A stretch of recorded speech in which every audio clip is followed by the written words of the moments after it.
അപ്പോൾ ഗൈസ്, ഞാനിന്ന് ചുമയ്ക്ക് വേണ്ടി ഒരു ചെറിയൊരു ടിപ്പ് ഉണ്ടാക്കുവാണ്. അതിന് വേണ്ട ആടലോടകത്തിൻ്റെ ഇല വെയിലത്തിട്ട് ഉണക്കിയെടുത്ത്, അത് കഴിഞ്ഞ് വേണ്ടത് ചെറിയ ജീരകം, ചുക്ക്, കുരുമുളക്, പിന്നെ 2-3 ഗ്രാമ്പു.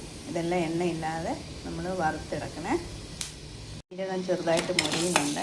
ആ സമയത്ത് നമുക്ക് ആടലോടകത്തിൻ്റെ ഇലയും, അത് വെയിലത്തിട്ട് ഉണങ്ങിയാണ്, എന്നാലും ഇലയും കൂടി ഇട്ട് കൊടുക്കും. ആടലോടകത്തിൻ്റെ ഇല ഇട്ടിട്ടുണ്ട്. അത് നല്ലപോലെ ഉണങ്ങിയതായത് കാരണം കുറച്ച് നേരം മതി അത് മൂക്കാനായിട്ട്. ഇല നമ്മൾ കയ്യിൽ വെക്കുമ്പോൾ ഇങ്ങനെ പൊടിഞ്ഞ് വരുന്നുണ്ട്, നല്ലപോലെ പൊടിഞ്ഞ് വരുന്നു. ആ പരുവാകുമ്പോൾ ഓഫ് ചെയ്യാം. ഞാനിപ്പോൾ ചൂട് മാറാൻ വേണ്ടി വേറൊരു പാത്രത്തിലോട്ട് മാറ്റിയിട്ടുണ്ട്. ഇത് പൊടിക്കാൻ നേരം നമ്മൾ പനം കൽക്കണ്ട, എന്തെങ്കിലും കൽക്കണ്ടം കൂടി ഇട്ട് പൊടിച്ചെടുക്കണം.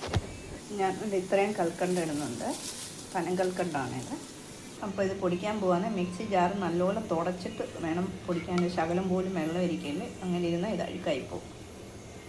അങ്ങനെ നമ്മുടെ ചുമയ്ക്കുള്ളത് റെമഡി ശരിയായിട്ടുണ്ട്. എല്ലാവരും ഇഷ്ടപ്പെട്ടെങ്കിൽ ഒന്ന് ട്രൈ ചെയ്ത് നോക്കുക. നല്ലത്.